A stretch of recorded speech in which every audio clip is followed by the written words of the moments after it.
Hey, what's going on, guys? You are checking out a special Friday edition of the RCWR Show, covering all things wrestling, entertainment, and beyond since 2011. It's the one and only Lee Sanders here, coming at you for this Friday of November 2nd, 2012. We are talking WWE Crown Jewel full show review and results. It's our after show edition of the RCWR show that we do for you guys every single time WWE, sometimes TNA, or if there is a special sporting event, we usually come at you guys soon as that event wraps up. And I gotta tell you, I gotta ask the question rather, how many of you all had maybe took the day off from work? Doesn't matter if it was a situation where you had requested the day off in advance so that you could watch this event, or maybe you decided to play hooky from work, hooky from school. I'm very curious, so let's get the engagement going, as we're only live on one platform. At the time that you're checking this out initially live, we're coming at you guys on YouTube. I'll definitely make the audio of this be available once the stream is over and done with. But I'm very curious if there were those of you that had checked out today's event, if you had the day off, or if you put in the time, or if you played hooky. So let me know. Also, new rating system that we're going to be doing from here on out with regards to some of these all pay-per-view events, actually, that we're going to be covering. We're going to be doing a new rating system. So on top of gauging you all on social media with the polling, which we do have active right now on Twitter at the RCWR Show, we got some early results coming in so far. It's off to a steady start. We'll get to those results in just a little bit. But what we're also going to start doing is saying to you guys, in the case of Crown Jewel, was it a thumbs up or was Crown Jewel a thumbs down? So we're going to make this very simplistic. You can sound off by clicking the like or dislike button down below. Those of you that did see WWE Crown Jewel, what did you think of the event overall? If you liked it, give this video a thumbs up. If you did not like Crown Jewel, give the pay-per-view event a thumbs down. And if you did not watch it yet, don't leave a rating. Actually, leave a comment. Let us know how come you weren't able to check it out yet, and if you do plan on checking it out. Speaking of whether or not you're going to check it out, not going to check it out, let's talk about those polling results that we have coming in so far. So we have two different polls that are damn near a mirror of each other right now via Twitter. So I posted this on my initial thread, and then once WWE had did what they needed to do and they put out the last little image of the Crown Jewel event, I shared it with the overall WWE fan base, and it's basically a mirror image. So I'm actually going to trust more. I mean, they're both very accurate. I mean, the numbers are very, very eerie, but for the sake of the argument, I am just going to go with... Tough call. This is a real tough call. I tell you what, I'm going to go on ahead and I'm going to go with the thread that I put up on the initial thread to our followers. All right. So right now we have 2% that didn't watch Crown Jewel yet, but will. Again, 2% did not watch WWE Crown Jewel just yet, but will. Meanwhile, 11% are giving the pay-per-view a thumbs up. 19% refuse to watch Crown Jewel. I don't think we really need to get into details on why people are choosing that option. And so far, 68% have given it a thumbs down. Again, 68% have given WWE Crown Jewel, the event itself overall, a thumbs down. As the question we asked you initially, how would you rate WWE Crown Jewel overall? And honestly, for me, looking back on this whole event, and it's kind of funny because I was expecting this event to go until about 4:15. I just kind of went off of what we had got from WWE Crown Jewel. Oh, not Crown Jewel. Forgive me, guys. WWE Greatest Royal Rumble. I was under the impression that maybe it was going to be a 4+ hour event like that. But this one was actually pretty short and sweet. I mean, you basically had got about 3 hours and I would say 3 hours, 45 minutes. So not really too shabby whatsoever. Honestly, the last 30 minutes Going into the final match of the night, which was DX taking on the Brothers of Destruction, I would have to say the last 30 minutes leading up to that event, it was clusterfuck. You're just scratching your head, grabbing your ear, going, what the hell is going on here? This show is off the rails, like bad. This is, but I mean, if I know we're going to do it, so let's go there. If we were to compare this to the WWE Evolution pay-per-view event that was a couple of days ago, I would honestly have to say that Evolution kind of topped what we got with Crown Jewel today. How you guys feel about that? Would you agree, disagree? Sound off on that. Let's go ahead. Let's dive into this card. And again, do welcome those of you that had took the time out, interacted with me on social media during Crown Jewel, and in particular, big shout out if you're checking out the initial live stream now that we're just a couple of minutes removed from the Crown Jewel event. So we had the pre-show that had began at 11 in the morning on the East Coast. However, if you're in the West Coast, then your day sadly started off at 8 in the morning for that pre-show. Woo. Much love to those of you in the West Coast. Like, I know usually, because we have our listeners, and we've had our listeners over the years, they come to us from Canada or Australia or England, and they usually talk about how, hey, all right, finally we get a pay-per-view at a decent hour, and now you Americans get to know how we feel when we have to check out one of the televised shows, or we have to check out a pay-per-view. Now you know how we feel. Welcome to our club and everything. But here in the U.S., it's just when you hear, okay, so things are going to begin at 11 in the morning, East Coast, 8 a.m. on the West Coast, you're going, I got to tell you, I actually had slept a little bit past my alarm, because initially, last thing I remember doing, I was binging on a couple of episodes of the newest season on Daredevil. And on a side note, it doesn't look good right now if you're a Daredevil fan. It looks as though Daredevil could be on the chopping block based off some new analytics that has been reported. I won't spoil it for you guys if you don't know what I'm talking about just yet, but recent Netflix analytics, because you know they like to be very secretive about how they're doing as far as watch time and all that with their shows. It's not looking good for Daredevil, so I'm still keeping my fingers crossed and hoping nothing bad happens as far as that show in particular getting canceled. But I binged on a couple of episodes of Daredevil. I probably hammered out about 2. I think it was 3. And then I said, it's getting a little late. Let me call it a night. So I actually had slept past my alarm clock by about a half hour. So the pre-show, I actually only missed about the first 7 minutes of the pre-show. See, we didn't really miss anything special. It was nice seeing, who was it that we had for the pre-show? I believe it was Booker T that we had for the pre-show. We also had Jonathan Coachman, and we had David Otunga. All 3 of those guys did a pretty superb job. Apparently, it is Queen Sharmel's birthday. Booker T's wife, Sharmel. It is her birthday, so happy birthday to Sharmel.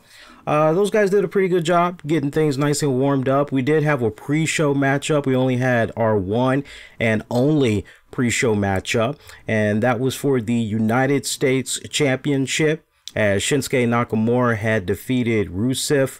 Almost a 10-minute match. Was telling a really good story. Closing moments while the referee was somewhat kind of distracted, and just the way Nakamura had went about it.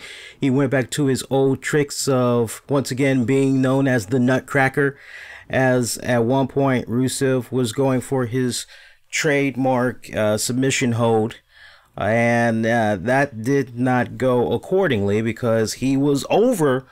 I remember he had his legs and all that. He was actually standing over Nakamura, and he was throwing up the hand gesture. He was ready to go for his trademark submission move. But then we see Nakamura, he pretty much just thrusts his head back into the groin of Rusev. And that pretty much had incapacitated Rusev. And from there, Nakamura just finished it off that way. And you're going, all right, so here we go again with Nakamura doing the dirty tactics. Like, really, this is how we're gonna wrap up this pre-show, huh? It was a good story. I mean, the finish, nothing that was, what's the right word I'm looking for? Nothing that was spectacular as far as the finish goes. You know, it had been a good while since we've seen Nakamura do some shady tactics like that. But, you know, you just can't help but feel for Rusev, because here's a man that has honestly gotten himself over organically, right? He got himself over organically, and the fans have just been latching on to that. And the crowd's always been in his favor. He's always been getting nothing but a lot of love, nothing but a lot of support. And it just seems like, okay, 1 minute, what I thought for sure, looking back over the past 6 months in particular, what I thought for sure was that we were going to get a situation where, hey, you know what? Now that Rusev has proven that if you put him in a main event spot, and I'm going back to that infamous match that he had against AJ Styles for the WWE Championship, I had thought for certain that after the awesome performance that he put out there, that he would be in the main event picture a lot more. Not necessarily be a champion, but he would be in the main event scene a lot more. He would be working with more marquee names as a result. And it just really seemed as though, well, rather instead of continuing to climb up that mountain, it's like, okay, let's just chip that down just a little bit. All right, now we're going to put this new obstacle out there for you. And yeah, just deal with that and, you know, whatever. But every single time Rusev is given a little bit of an inch, this man is able to go a whole yard and then some. And, you know, for me, there was actually that selfish part of me, because when we were talking about match predictions and all that, if I'm not mistaken, this match was not on the list initially. I think it was literally just announced Thursday, like Thursday afternoon or something like that. So to hear this, I'm going, hey, okay, well, I don't know, maybe it's going to be Rusev. And then you could easily kind of come on back later, and anything that's still kind of unresolved with Aiden English, okay, well, now it's going to be for the United States title. Yeah, okay, we'll see what happens. But, you know, if you're a Rusev fan, you just can't help but wonder, what's it going to take? Like, seriously, what is it going to take in order to see Rusev finally be tossed a bone and you know, really get that just due that I feel he's been working his ass off for, right? I mean, there's that part of me that at the end of the day, I can just look at things from a business standpoint, and I can just say, hey, look, man, Rusev is damn freaking continuing to be successful. We're able to see him on television every single week. Him and his wife we're able to see every single week. He's going out there, he's putting great matches and everything, you know, so he's living the dream, right? But I would like to believe that sooner or later you just kind of get to that point where if you continue to lose these marquee matchups, right? Like eventually your stock, it's just going to get to that certain point. And that's my biggest fear at the end of the day. I don't want for there to be a situation where Rusev ends up having that Dolph Ziggler stock, if you know what I mean. It's just pretty much when Dolph Ziggler comes out, okay, we know what the deal is, we know what time it is, we know what's going on with Ziggler. I don't want for Rusev to get to that point. So I really hope that with 2018 coming to an end, that for the career of Rusev, new commitment by upper WWE management comes about for him, because I really would love to see 2019 just get off popping for Rusev. I really have felt that Rusev was going to get that, because since Nakamura has been having that United States title, things have just been, you know, you almost forget that there is a United States title. I got to be honest with you. And I love Nakamura. Got his new biography book and all. I love the guy. Had a chance to meet him at Awesome Con earlier this year. Really nice, polite, sweet man. But I just ain't feeling what's going on with Nakamura on my TV right now. That's it, plain and simple. All right, so that was our pre-show matchup. Let's go to our next matchup, actual pay-per-view card itself. So we had the MC, the maestro of ceremony, master of ceremony, the immortal Hulk Hogan, welcoming the crowd. Brother! You know, did you listen to the words that I had said when I was offering WWE Crown Jewel predictions earlier this week? If you notice the exact words that I had said with regards to the Hulkster, I never said, I'm glad that the Hulkster is back in the WWE. I never did say anything along that nature. I said, hey, WWE fans, hey, Hulk Hogan fans, enjoy this moment. I'm sure this is going to be a really great, exciting moment for you, blah, blah, blah, blah, blah, blah, blah, blah, blah. I'm just mentioning that for a particular reason. Because I don't want people to, Lee, you had said XYZ about the Hulkster a couple of months back, and now you're showing a little bit of inconsistency here now that the Hulkster is back. Make no mistake about it. As far as where I stand with the Hulkster and some of the comments that he had made with regards to, you know, African Americans and all that, blacks, I'm sorry. He's going to have to do a hell of a lot more than going to boys and girls clubs, winning awards and all that other stuff. He's going to have to do a hell of a lot more for me in order for me to even try to give him that benefit of doubt. You know, to try to, okay, he is sincere. He's going to have to do a hell of a lot more. Like I said on the show a couple of months back, I got this really cool kick-ass, it's a humongous poster of the Hulkster that he had autographed. I got it last Christmas. My girl had surprised me with it, and she it was awesome. It was awesome seeing that bad boy. It was.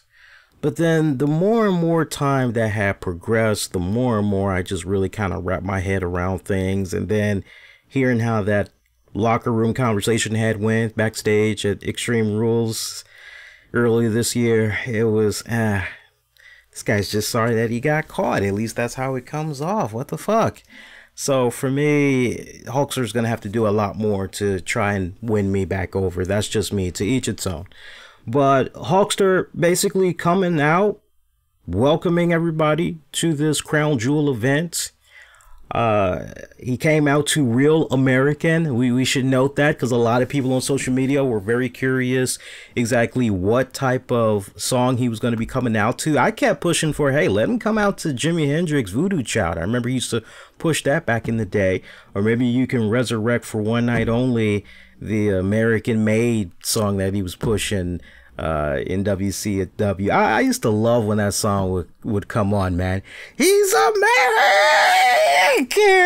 man, whatever the hell that song was. I used to love the hell out of that.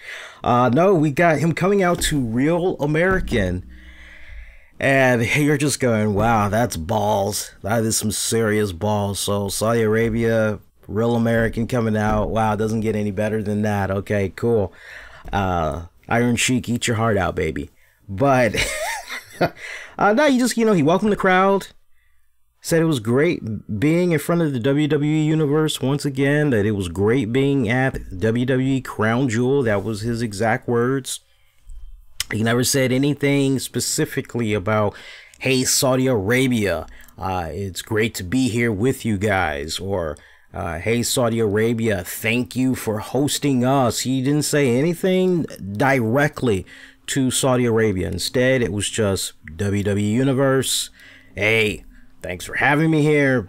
That's pretty much it. And that was the one and only time that we had saw the Hulkster. I had thought for sure we were going to see the Hulkster again when it came to the presentation of the trophy. And we'll actually get to that in a hot second. But no, that was the only time that we had saw the Hulkster. Let's pump out these World Cup quarterfinal matches. So we had saw Rey Mysterio defeat Randy Orton. Very short matchup. A lot of these matches were very, very short. We really didn't start getting into...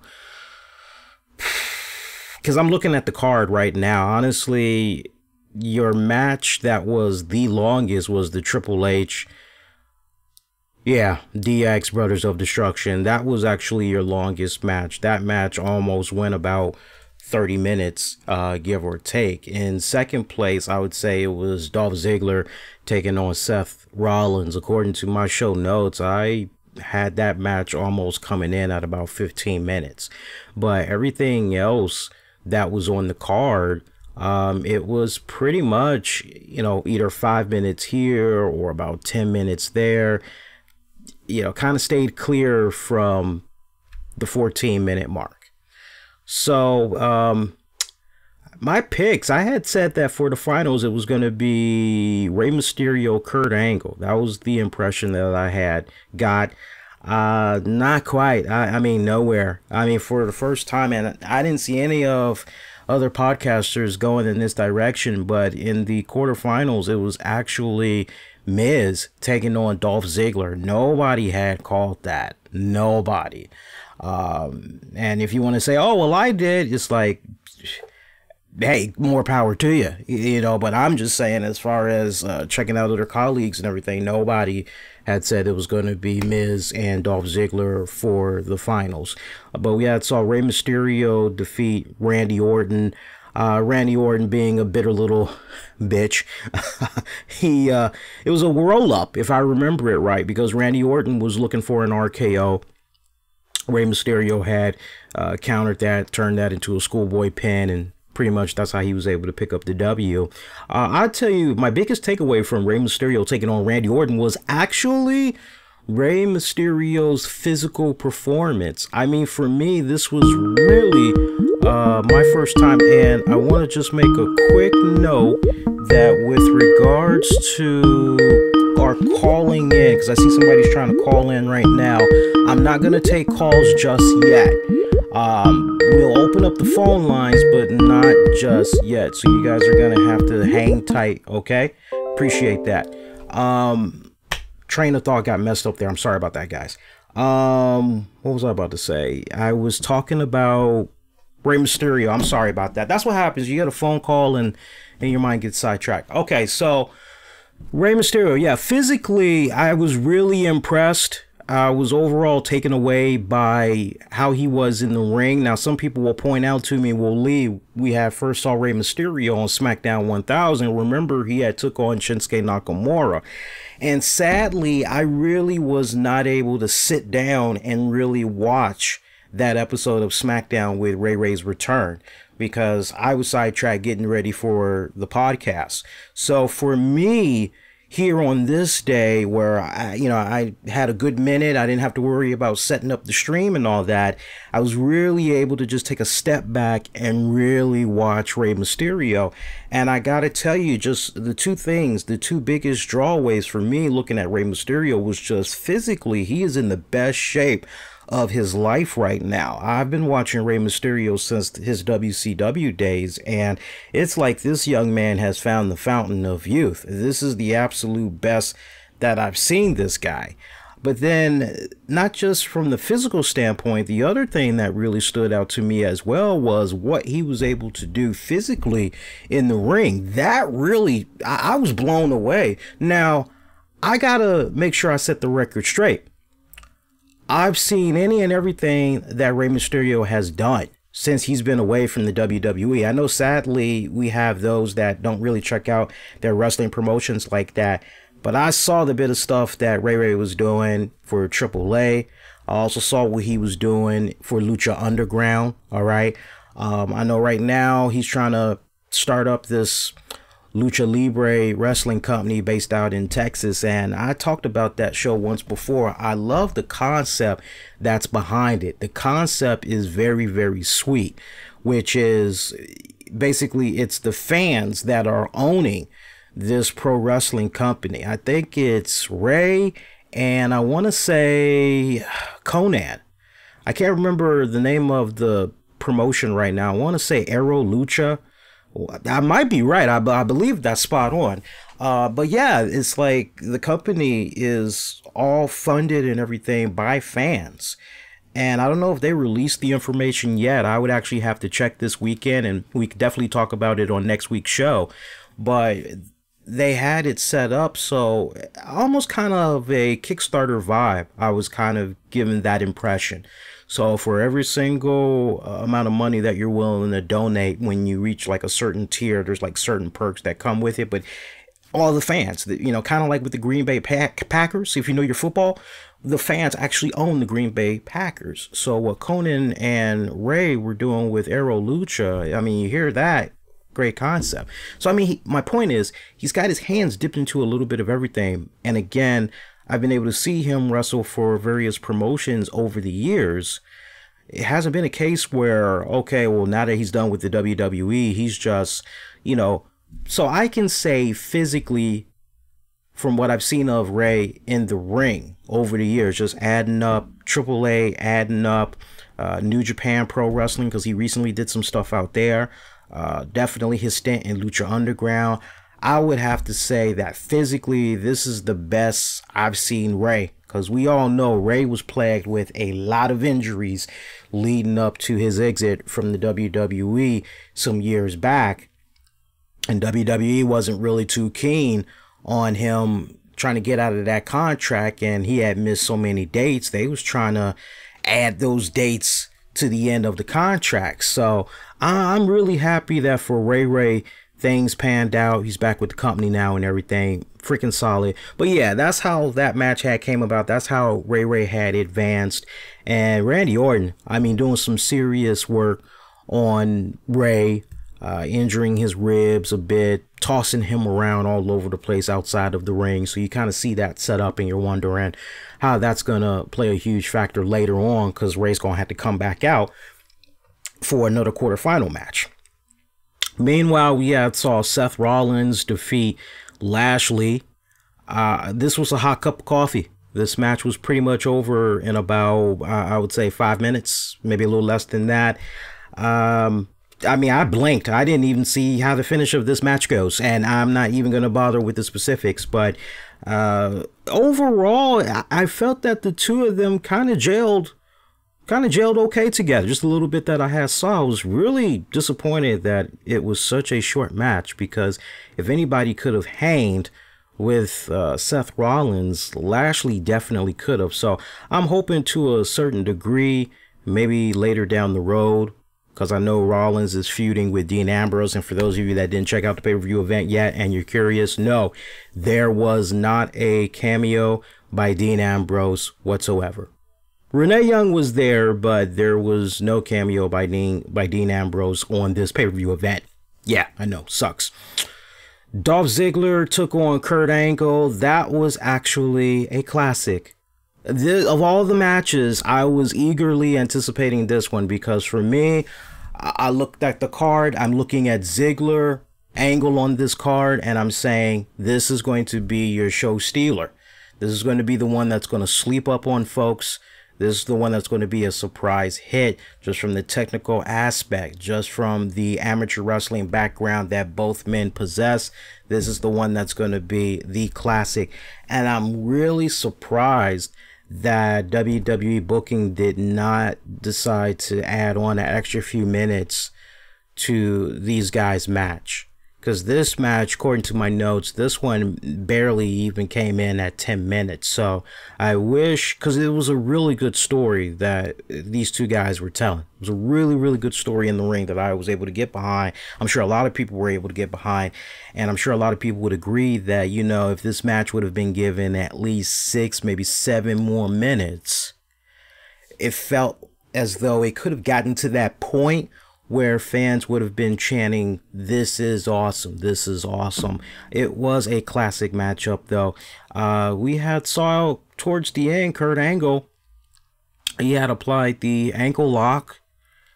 Kurt Angle feeling pretty cocky, feeling as though he's got this match right where he wants it. And, you know, normally you see Kurt Angle apply that ankle lock. Once of the blue moon, his opponent is able to go to the ropes. That just makes Kurt Angle even more angrier. and he just lets down that strap and he goes in for that leg again. He puts more torque in it, and then finally he just drops to the mat while he has that ankle, and he's just torquing that bad boy. And usually once he's on the mat, once he's laying down and that leg is torquing, that's usually it. But this Kurt Angle that we got this go around, gotta say, physically Kurt Angle looked fantastic. Would you guys agree? Kurt looked fantastic. It looked as though he had found the fountain of youth. I mean, first Rey Mysterio, and then we see Kurt Angle going at it a little bit. Now, I will admit that as far as speed goes, yeah, Kurt Angle, this wasn't your Attitude Era Kurt Angle. You know, it wasn't anything like that. This was almost the Kurt Angle that we had got at Crown Jewel. I would say maybe 3 years removed from making his TNA debut. Just the speed of Kurt in TNA after about 3 years, I would say it was about right at that level. So, I mean, that's actually not too bad. It really isn't. But, you know, I had a serious problem with the way this match had finished, because we saw Kurt Angle, he had the ankle lock on. Dolph Ziggler was able to counter that, and I remember the next sequence that pretty much was the end of it. Dolph Ziggler did the zigzag, and I was really concerned for Kurt Angle, because you got to go back and you got to check this out, right? I was able to see all of this in real time, and you know, I basically, you know, as far as my notes go, I just see the notes that I took down as far as the time of the match, who faced who, but everything else is in my head. So this is freestyle. So this part I'm getting ready to say, everything I say usually, it's not rehearsed, but I have great concern for Kurt Angle because he may have gotten some type of a concussion. And if you guys don't believe me, my challenge to you would be go back, watch Crown Jewel, find highlights if you can online of Kurt Angle taking on Dolph Ziggler. And in the closing moments of the matchup, when Dolph Ziggler does the zigzag, Kurt Angle's head actually like snaps to, I mean, it was ugly. It was very ugly. The zigzag, I mean, the zigzag, it looks like it connects beautifully. Kurt Angle sells it, but when you watch the back of his head, you know, you could tell that the way the zigzag is applied, that when you're falling, you know, it's your upper shoulders, it's your upper back shoulders and all that, that's going to take the pressure off, and you don't just land crashing, head going into the mat. And Kurt Angle actually, I mean, it was really scary. And you just see Kurt laying there, and he instantly has this glazed look in his eyes. And you're like, that doesn't really look that good. Go back and check that out. You'll see exactly what I'm talking about. I'm not exaggerating it whatsoever. I'm really surprised that a lot more people were not talking about that online. I seem to be one of a very small few people that had actually noticed that. So go back and check that out when you guys get a chance. But a classic encounter between those two, nonetheless. Definitely got my thumbs up. The Bar, Cesaro, Sheamus, they defeated New Day for the tag team titles. Yeah, it was okay. New Day, they came out on a magic carpet ride, kind of doing a little bit of Aladdin, so to speak. Speaking of Aladdin, if there was ever a time to do some type of a Disney/DreamWorks promotion, we've got this new Aladdin live action movie that is supposed to be coming out like next year. And I'm really surprised that WWE didn't try to pull the stops to see if they could show a little trailer for it here at Crown Jewel. I don't know. It's the weirdest thing when I see certain things. And in this case, I see New Day coming out on this big magical carpet ride. I'm going, wow. I mean, as far as production value and all that, the New Day entrance really had stood out to me the most.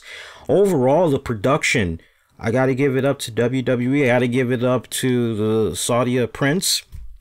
I mean, a lot of money invested into Crown Jewel. Just like with Greatest Royal Rumble, this one had a WrestleMania feel to it. Practically all the guys that were coming out had the fireworks and everything. Long, extravagant entrances, great lighting.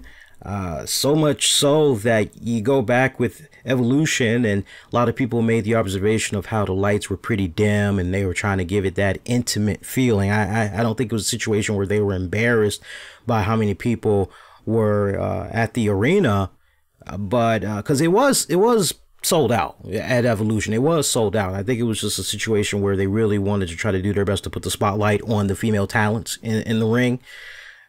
Whereas when you look at what is it, Crown Jewel, you look at Crown Jewel, it just, you turned it on and it just had a WrestleMania vibe to it. You take away the name of Crown Jewel, you would think that you were watching some type of a significant pay-per-view. Like you just had to watch this, because if you didn't watch it, you was going to be hearing about it the next day, sadly. Yeah, Big Show interfered in the closing moments. I remember he did the WMD to Big E while the referee was distracted. Sheamus basically was able to come in with a bro kick, take advantage of that, and that's how the Bar was able to continue to retain the SmackDown tag titles. See, we had The Miz defeat Rey Mysterio in the next World Cup semifinal matchup. And then that followed up with Dolph Ziggler taking on Seth Rollins. Dolph Ziggler defeating Seth Rollins in the next World Cup semifinal matchup. Those two, good match. Good match. Was very impressed with those guys. Damn good matchup. AJ Styles, he retained the WWE Championship over Samoa Joe. I hope, I really pray and hope that we're done now with AJ Styles and Samoa Joe. Really, I've been a big fan of both men for many years. Definitely Samoa Joe. We talked about it when we were going over predictions for this pay-per-view event. Samoa Joe, AJ Styles, this feud has been going on since SummerSlam. So, I mean, these guys have been feuding for 4 going on 5 months. And every single damn time, AJ Styles has gotten the best of Joe. And I understand the circumstances. I do, because no John Cena, no problem. No Daniel Bryan, okay, no problem. You got to make with what you have. You got to do the best that you can. And it was a good match between AJ and Samoa Joe. It really was. Much like the other matches, so many times where you're thinking, wait a minute, Joe could actually have this. I mean, it was literally the same playbook over and over again from the other matches. And I mean, I will say this, as I'm talking about this matchup, I will say this. When I look at AJ and Nakamura fighting each other in the WWE those couple of times, things did not quite pan out. It didn't gel. Seemed like the timing wasn't quite right. Seems like the fans weren't invested into it, and it was detrimental to both men. So much so that both men just needed to be separated from each other and move on to different feuds altogether. And yeah, maybe you can revisit that at a much later date. Even though Joe keeps being at the receiving end of losses to AJ Styles, at least you can say, well, you know what, there's been different layers to this feud that it's made you, what's the right word I'm looking for? It's made you tolerate the feud, but to know of the end result every single time, right? I mean, I hear this match, there was just no way I was picking against AJ. There's just not. I mean, give me a Samoa Joe that's 5 years younger, and I would say to you, in all honesty, no, there's no way that AJ is going to be able to defeat Samoa Joe for basically 4 or 5 consecutive months for the title. No, Joe's gonna win at least on that second or third occasion that they lock up. Samoa Joe's gonna get it. But for Joe to just keep getting owned every single time like that, I mean, seriously. But I'm gonna tell you something. I'm gonna make a bold prediction. Samoa Joe has my utmost respect and kudos to that man. I know he caught a little bit of heat online from people because yeah, there was a comment that was made. I can't remember who made it, but it had something to do with, hey man, what do you say about coming to the WWE and all you're about is just that payday or whatever, and Samoa Joe's like, bingo. I would like to believe that there's a lot more to it than that. To the point, Joe has my utmost respect because every single time this guy is asked, okay, hey, we need you to go do this. Hey, look, we need you to go do this match. You know, you're going to lose. Joe, okay, yeah, whatever you need me to do, I'm there. And in the long haul, that goes a long, long ways. Now, could that mean that eventually he'll get a championship run? I'll be very honest with you. And I've been very consistent with my criticism of Samoa Joe.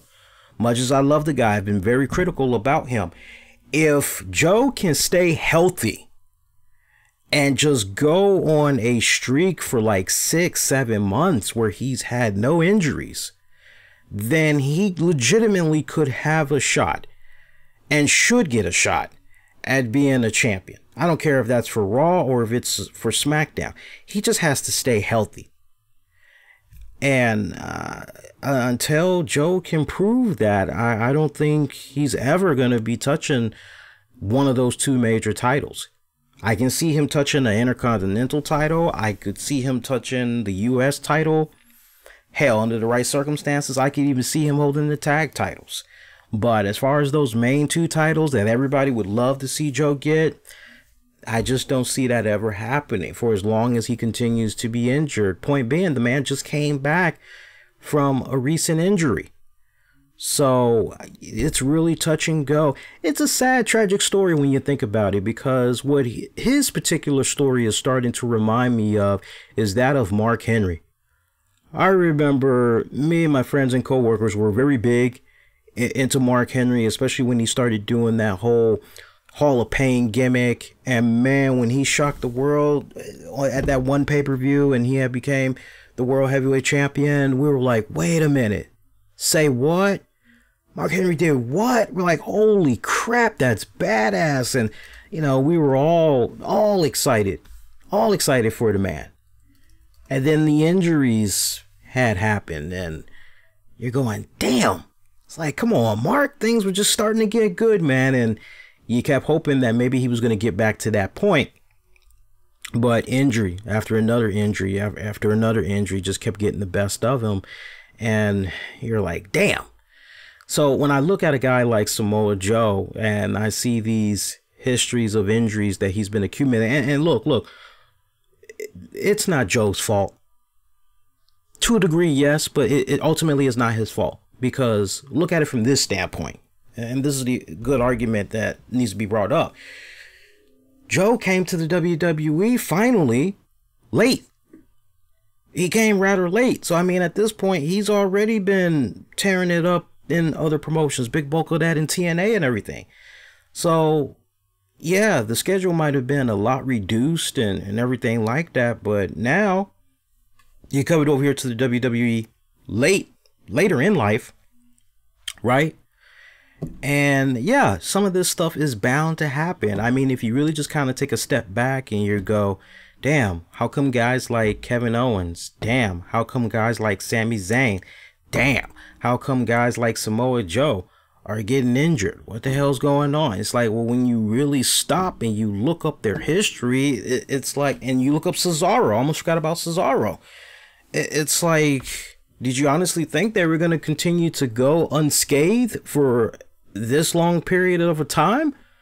Knowing what they had did for other promotions, did you honestly think that with more added on dates that they were just going to be able to slide on by all of that with no problems? No, some of this stuff was bound to happen to these guys, and it's very unfortunate. But unless Joe, I feel, can show to management, hey, I know that if I want better for my career, if I want to be in a position where I could possibly be the man, I know that first and foremost, physically, I got to take care of myself. It's the little things, shedding off some weight, putting on some bulk. It's not all about looking like Braun Strowman, right? It's just, hey, look, I'm listening. I'm taking in the information. I'm going for the better nutrition, blah, blah, blah, blah, blah, blah, blah, blah, blah. And until I'm proven otherwise, I just don't see Joe doubling down and really committing to that. So hate to burst that bubble for some of you big hardcore Samoa Joe fans, but I'm just telling it how it is for you guys, man. Just telling it how it is. But it's still, despite the fact that these guys, another chance here with Crown Jewel, another opportunity for them to lock it up again. Still, it was a good match overall. AJ Styles coming out of that pay-per-view event on top. And we had a very interesting development that came from that, as it was basically setting up Survivor Series. So apparently it's going to be champions versus champions and all that at Survivor Series. I'll actually go a little bit more into that card in a hot second. Let's blaze through the rest of these matches. If you're enjoying the show so far, please make sure you leave the thumbs up. But also, most importantly, we're doing something new with this video here. If you saw WWE Crown Jewel, I want to know, was it a thumbs up for you? If it was a thumbs up for you, then click on the thumbs up down below.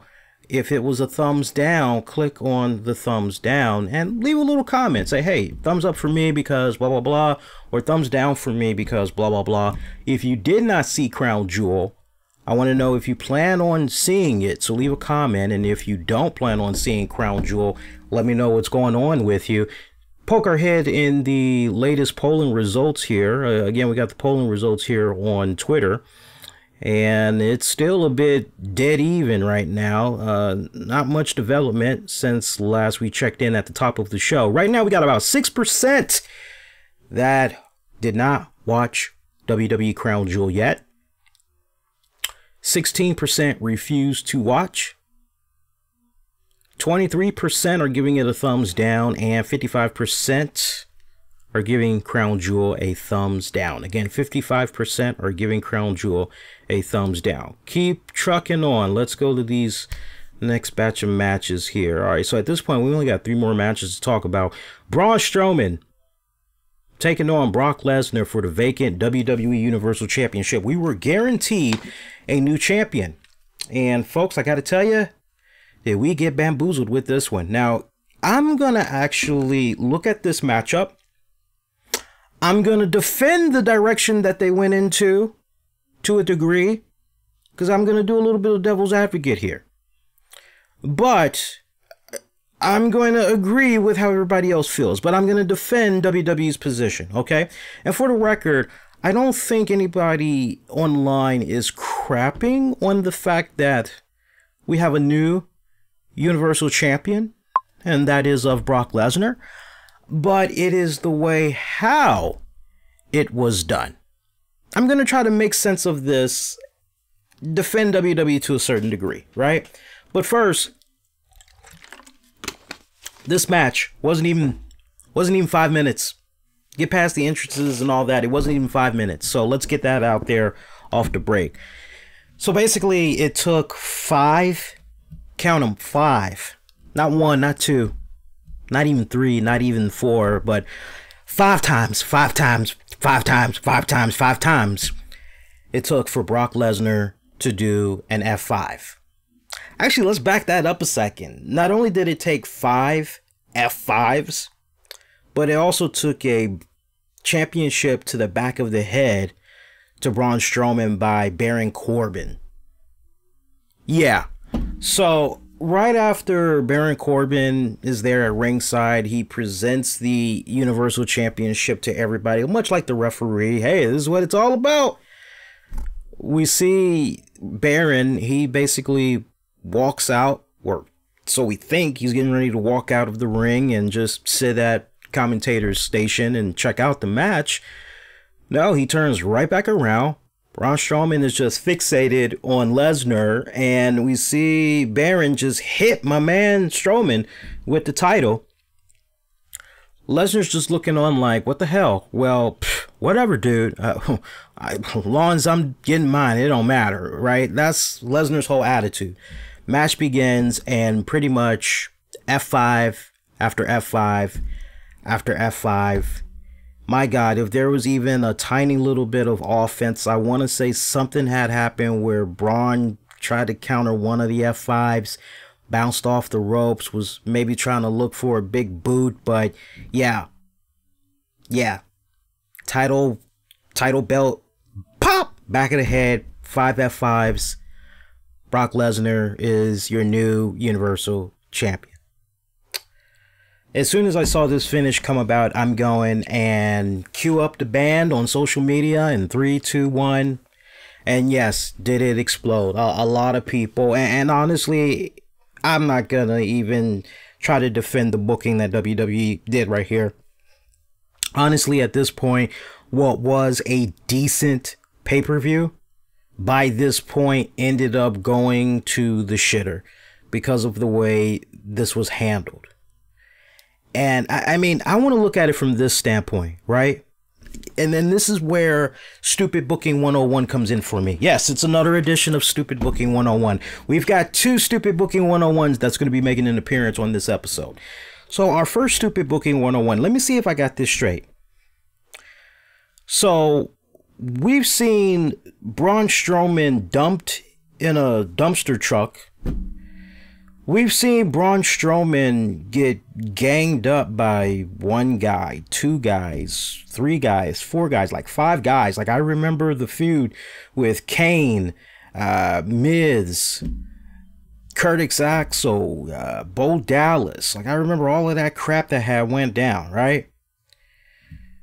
Then you remember the feud that he had going on there. Who's the last guy that he was feuding with? He was looking for them. Kevin Owens. We see all of this stuff that he's been doing with Kevin Owens, and it ultimately leading up to Kevin Owens just feeling like a sympathetic character. You couldn't help but feel sympathy towards Kevin Owens because you're going, damn, poor KO. It's like Braun just keeps destroying the man, right? Braun Strowman, the way that they had the storyline set up leading up to now was that for Braun, Lesnar has at some point during Strowman's career cost him an opportunity to be champion.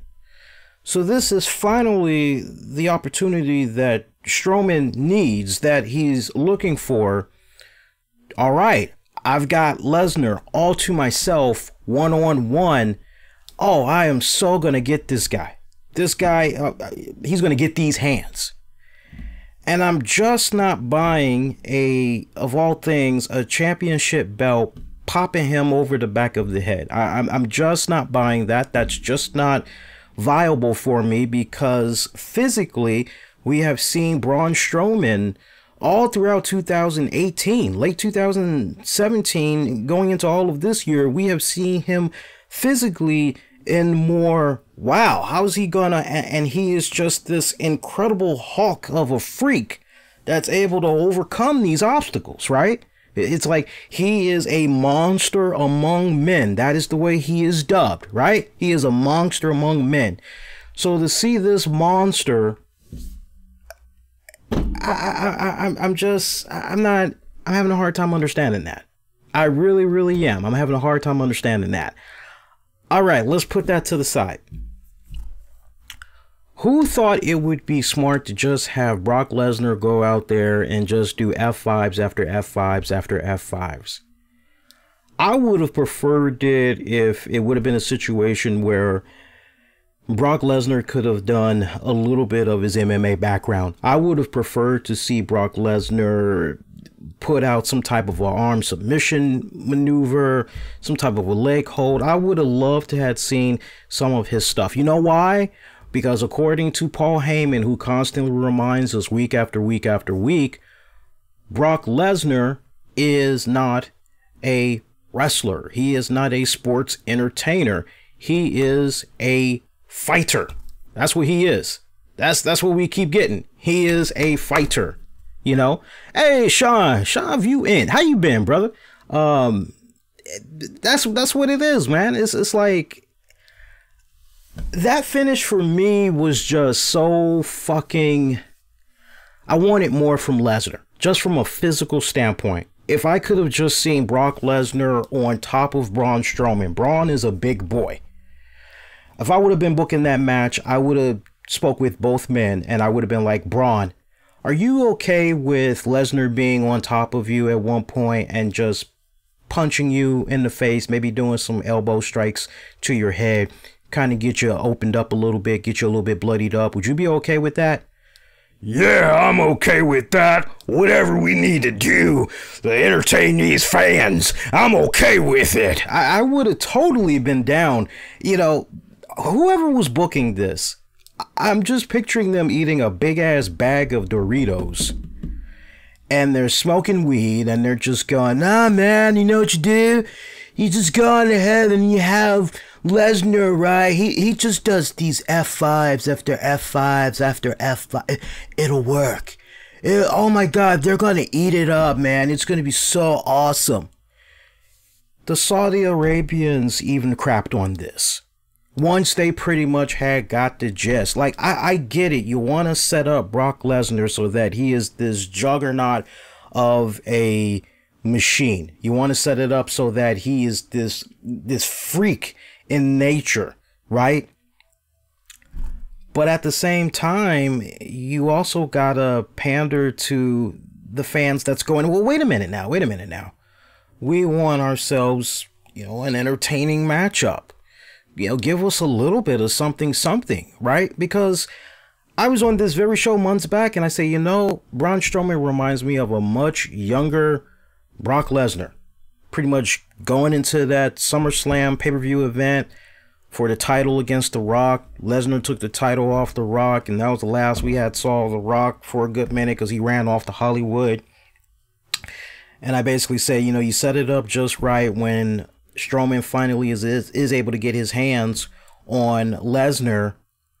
You could almost kind of have that same moment, but it's going to be two bulls just going at it for an extended period of time, right? So I don't like the way that this match went down booking wise, but here's where I defend it now. I'm defending it from this standpoint, which is you got Survivor Series right around the corner. Weeks away. You got to sell them pay-per-view buy rates. You got to sell the tickets at the gate. Put on your business caps, folks. This is one of the major 4 pay-per-view events, Survivor Series, is it not?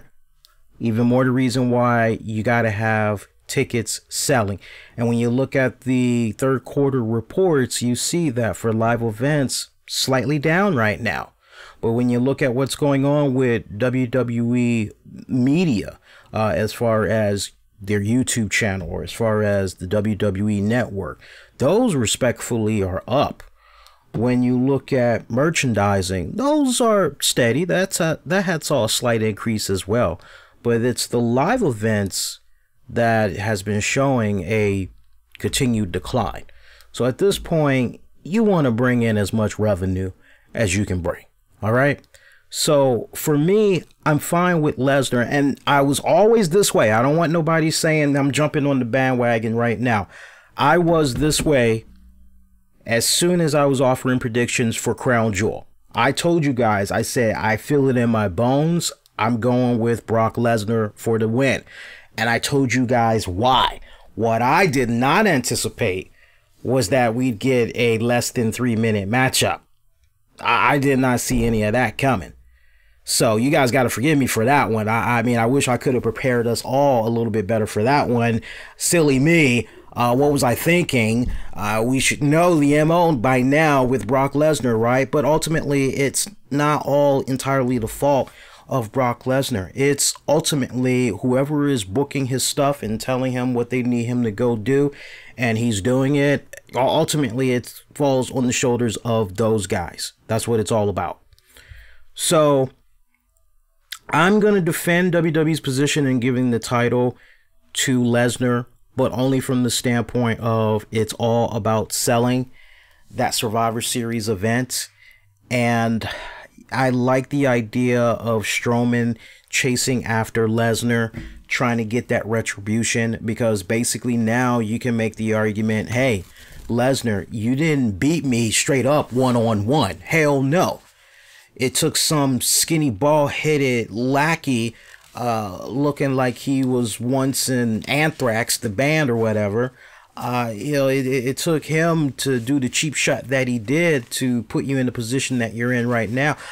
This makes you feel more sympathetic too towards Braun Strowman. Look at it from this standpoint now. Look at it. Marinate on it.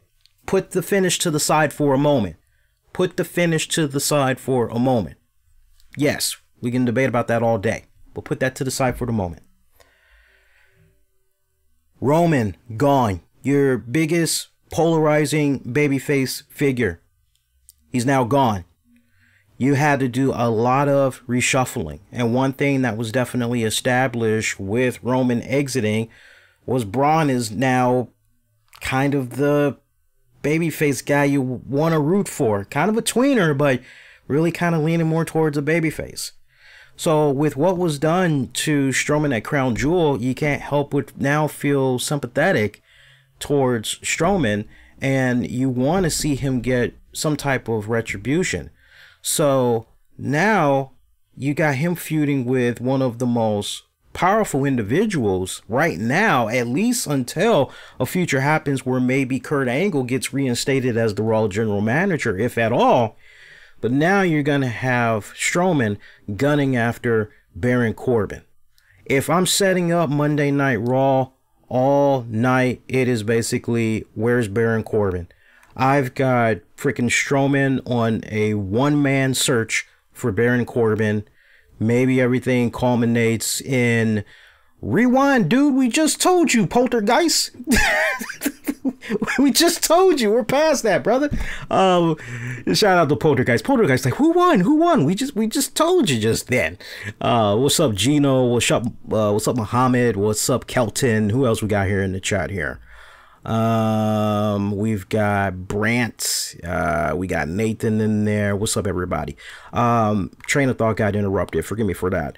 What was I saying? Yeah, so now you got a sympathetic Braun Strowman that is looking for retribution and everything, and he's got to go through these loopholes, he's got to go through these obstacles just to eventually get that shot to take on Lesnar for the title. And I think at this point, if you were to ask me, is it possible that Strowman could get the title back, or win it rather? Could he finally win it at Survivor Series? I don't think so. I think at this point, honestly, Lesnar's going to be holding on to that title until WrestleMania season. I think Strowman at this point is going to get his opportunity when I think the way things are kind of being aligned right now, I'm getting the impression that the only way Strowman is going to get a shot is by... It feels like Strowman's going to have to win the Royal Rumble, guys. And he gets a guaranteed ticket to WrestleMania, and that's how he's going to be able to face Lesnar. I really feel that WWE is loving the idea of Lesnar representing the WWE, and then Lesnar getting ready to make that return to the UFC. I really am under the impression that WWE loves that idea of Brock Lesnar being a dual champion for their company and for the UFC. We'll wait and see. We'll wait and see, but that's honestly the vibe that I'm getting. So we'll see how that pans out. All right, let's go ahead. We got one more match to talk about. I know there's going to continue to be back and forth on that particular matchup, but hopefully some of the stuff that I had said to you guys makes a lot of sense. We got one more match to talk about, or actually one more match before the main event match. Shane McMahon made his presence felt in the World Cup final match. Remember, it was supposed to be Dolph Ziggler taking on The Miz. Match started off good between these two men. Shane McMahon, Baron Corbin were at ringside rooting on their guy. Remember the stipulation that Shane McMahon put out there. Whoever from the SmackDown side went to the finals, and if they did not win, they would be fired from SmackDown. So big stipulation there that was at stake. And I actually had missed that on the Tuesday edition of the RCWR show. I had no idea that Shane had put that stipulation out there. So when you guys are listening to the predictions, I just breezed on by that. I didn't even hear of that stipulation. I did not know about that stipulation until late Thursday night. And I'm going, holy crap, interesting. Had I heard that in time, I definitely would have gone in a different direction with my picks. But yeah, in the end, it was Dolph Ziggler taking on The Miz for the World Cup Finals match. So match started off good. One point we see Miz, he gets out of the ring and he's trying to hurry up and continue on with the offense to Ziggler. And then he just drops to one knee. It's like his leg had gave out. With The Miz, you really weren't sure which leg it was, because 1 minute he's favoring one leg, and then the next minute he's favoring the other leg, and then he goes back to the other leg, and you're going, well, which leg is it, brother? So it looks as though this match is going to have to be thrown out, or maybe somebody's going to come out and take Miz's place. What's going on? So eventually we see Shane McMahon say to the ring announcer and the timekeeper that he was going to be taking The Miz's place and that he would go in there. Baron Corbin, freaking livid. He's pissed off. He's just screaming, stomping his foot, jumping up and down. And the referee that's in there is a SmackDown referee, as Corey Graves points this out. By the way, with regards to the commentating team, Graves, Cole, did okay. Renee Young, not much of a factor on this one. So much so, leading to the main event match, majority of the match, her mic, I guess she was having technical issues. I'm not really sure. But she really wasn't, you didn't notice her. I hate to say that, I'm not being mean, but you really didn't notice her. She didn't really bring anything substantial to the commentating for this event. As it was announced, she was going to be with the guys here in Saudi Arabia, but she was no factor whatsoever. So, Baron Corbin, jumping up and down, can't believe Shane McMahon is doing what he's doing, totally pissed off. This is where another case of stupid booking 101 comes in. Hey, Baron, if you're that upset, brother, why not just go on ahead and put yourself in Dolph Ziggler's place? I mean, if you're that worked up about it, that way it can even be totally, it could be a total evened up match, right? Okay, you felt as though Shane McMahon did a abuse of power just right then and there? Okay, well, one up him. Tell Dolph Ziggler to go hit the locker room. You take his place. But for some weird reason, Baron Corbin didn't have the common sense to do that, as he's just livid. So much so, the SmackDown referee tells Baron, hey, I can't handle you right now. You're just a little too agitated for me. You're out of here. And you're like, what the hell? So very, very weird. Shane McMahon wins the World Cup. Shane McMahon, the best in the world. He wins the World Cup. So just stop and think about that for a second. No freaking Kurt Angle. No Dolph Ziggler. No, it ain't gonna be The Miz. No Rey Mysterio. No Randy Orton. Shane McMahon wins. I mean, you talk about the ultimate. Wait a minute, what the hell? There are so many people I saw online that were crapping on this too. The only thing that makes sense to me, just to try to justify what we had got with Shane winning, the only thing that makes sense for me is by the time you go to Monday Night Raw, I could legitimately see a situation occur where maybe Stephanie McMahon makes some type of a cameo appearance. I mean, if I'm booking this stuff, if I'm the writer, I'm booking this. I'm having Stephanie McMahon show up Monday night, talking to Baron Corbin and saying, hey, how could you allow my brother to put himself in the match like that? I could see if they want to clean this up, they could easily have Stephanie say, well, remember, I made you acting Raw general manager. You had the power. You could have just put yourself in that match. You could have put whatever stipulation you wanted in that matchup. You didn't have to let that fly. And what makes sense to me is Shane did all this ultimately to give his blue brand the swing and momentum that they need going into Survivor Series, since it's going to be the blue brand versus the red brand. To my point, look at some of these matches that were just announced for Survivor Series here. Almost forgot, we got the NXT TakeOver War Games event that's going to be happening as well. That's going to be coming up very shortly. All right, so right now, we know we have Ronda Rousey, the Raw Women's Champion. She's going to be taking on Becky Lynch, the SmackDown Women's Champion. What was announced during Crown Jewel, though, was that Seth Rollins, Intercontinental Champion, will be taking on Shinsuke Nakamura, the United States Champion. Also, we've got Brock Lesnar, the Universal Champion, taking on AJ Styles, the WWE Champion. It is going to be champion versus champion. Now, just stop and marinate on that for a second. I didn't really see too many people mentioning this online. You guys do realize this will be the second year in a row that AJ Styles and Brock Lesnar will be facing each other, champion versus champion, once again. So isn't this kind of interesting how everything just kind of came back full circle? And a little bit of fun trivia for you guys. Do you all recall who had won the first champion versus champion between AJ Styles and Brock Lesnar? If you guys had said Brock Lesnar, you are correct. So I would like to believe that with regards to, and that was actually a damn good match. They told a really great story with that one.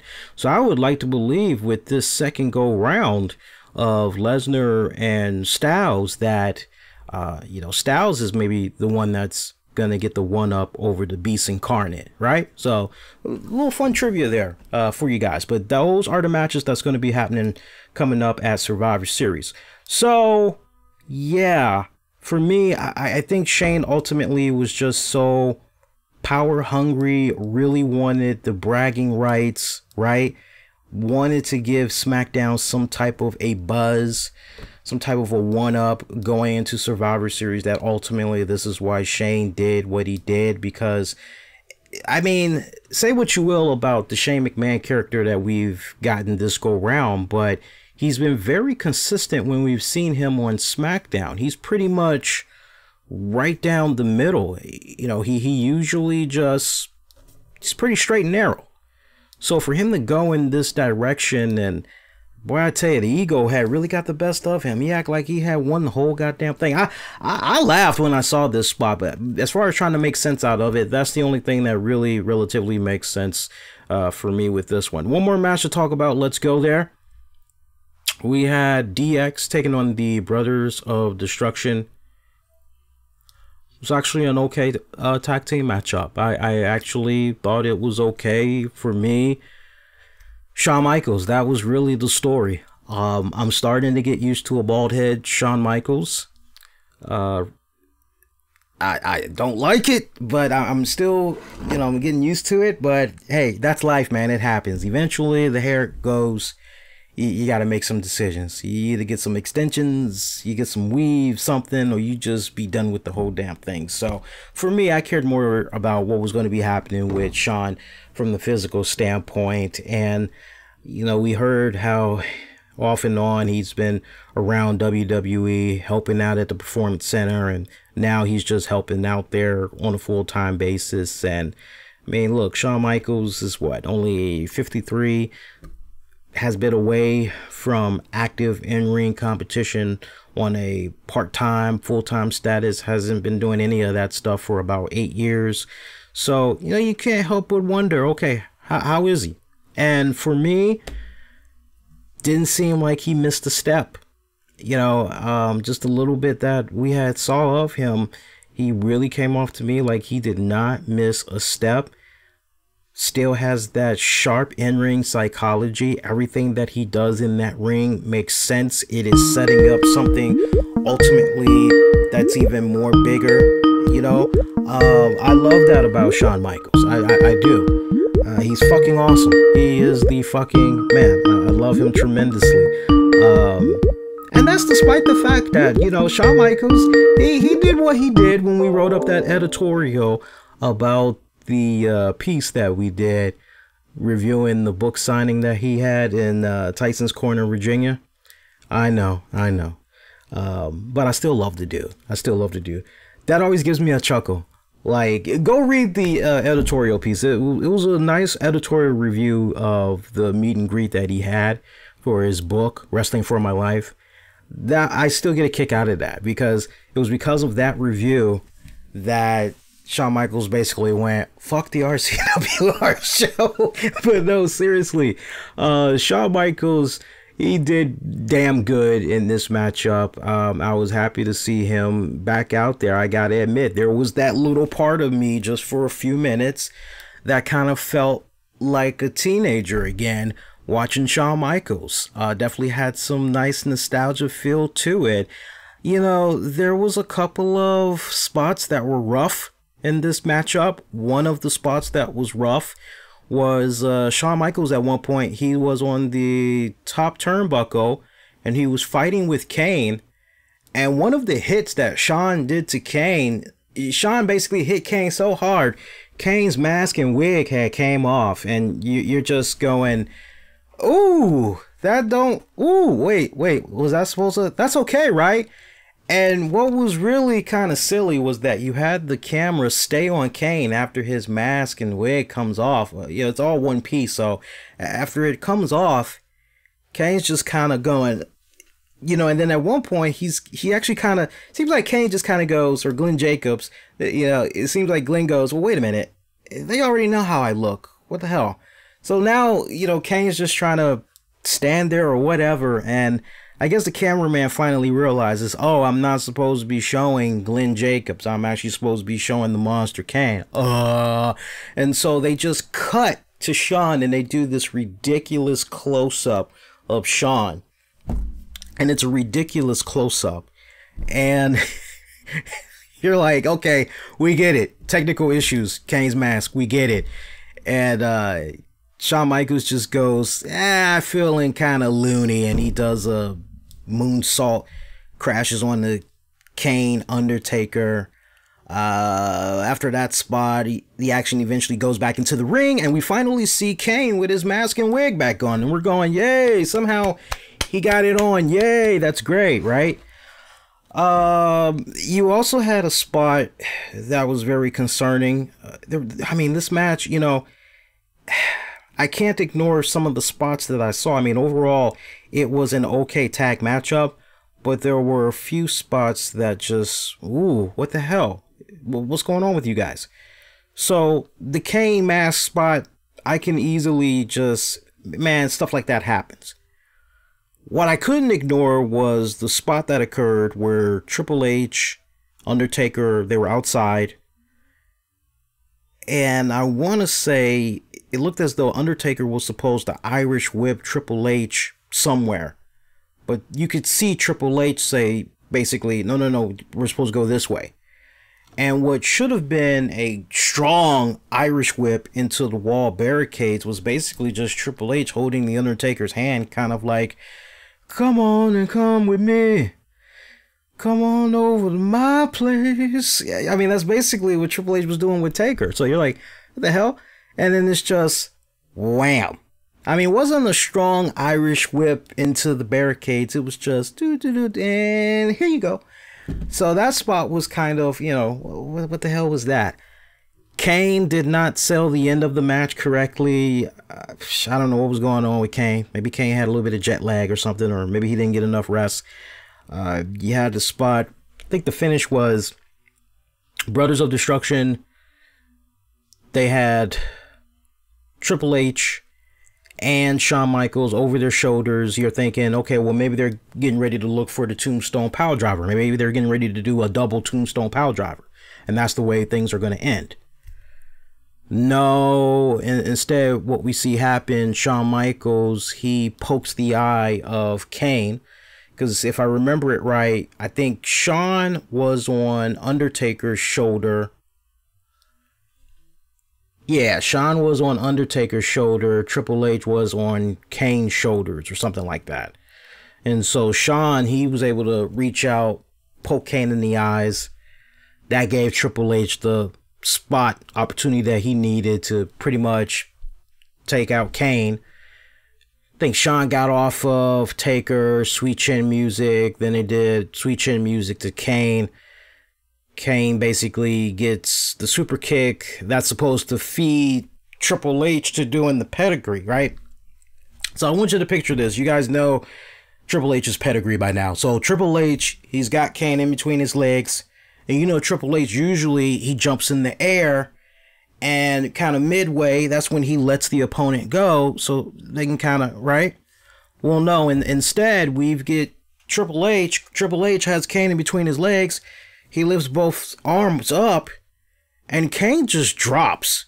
I mean, Kane doesn't even go head first. Like, Kane is already, like, basically on all fours, and he just drops. Like, I don't know what the hell that was about, but I laughed so damn hard. Botchamania is going to be having a field day with that one. Seriously, they're going to be having a fucking field day with that one. I can't wait. Bits of that tag team match were sloppy, but my biggest takeaway from it was just overall, how was Shawn Michaels? And Shawn Michaels, physically, what I saw, he was great. Undertaker, we got a little bit more of the Undertaker getting physical in this one. Seemed as though he's really finding his groove again. He looked pretty damn good as well. So, yeah, you're finished though. DX. DX was the guys that had won that. What's next? Yeah, what's next is the million-dollar question. You know, where do we go from here? What's next for Shawn Michaels? Yada, yada, yada, yada, yada. That's a different topic for another time. One more time, we're gauging you guys in a poll. I'm wrapping this up. I'm not going to open up the phone lines. I just, honestly, I got a pounding headache. And I actually want to take my dog out for a walk. So the weather's kind of nice out here today. I actually want to take the dog out for a walk. What are your thoughts on WWE's Crown Jewel pay-per-view event? We're doing a new polling system. If you like the event, click the thumbs up in the video below. If you did not like the event, thumbs down it. Tell me what you did not like about the event. One more time, we're looking at the latest polling results here. And let's get a retweet out there, see if we can get some more engagement. I'm seeing right now that we got about 6% of you that did not watch Crown Jewel yet.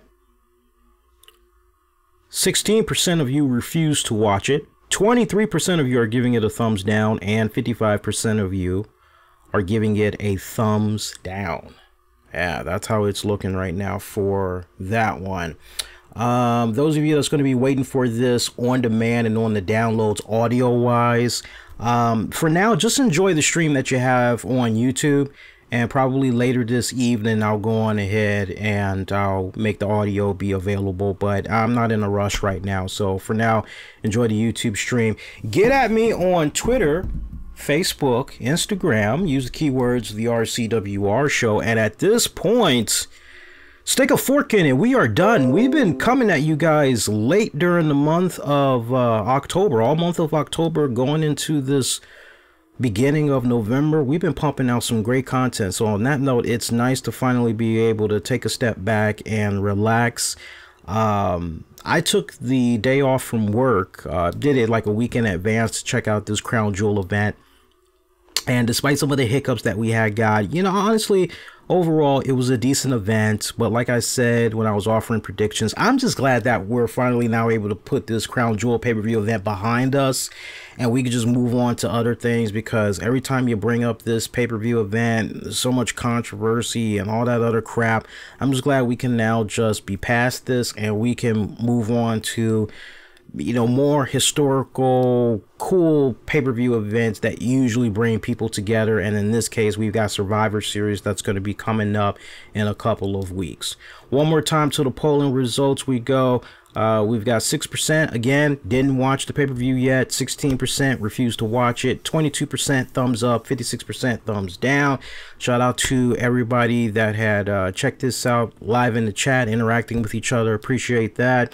And for those of you that's going to be checking this out on demand and on the downloads, major thanks in advance. And if you're new, welcome. Do hit that subscribe button so you never miss out on all the great content that comes your way on a week-to-week basis. That is going to do it. I'm wishing all of y'all to be safe. Most importantly, be kind to one another. Until next go round, you all be classy. All right, take care.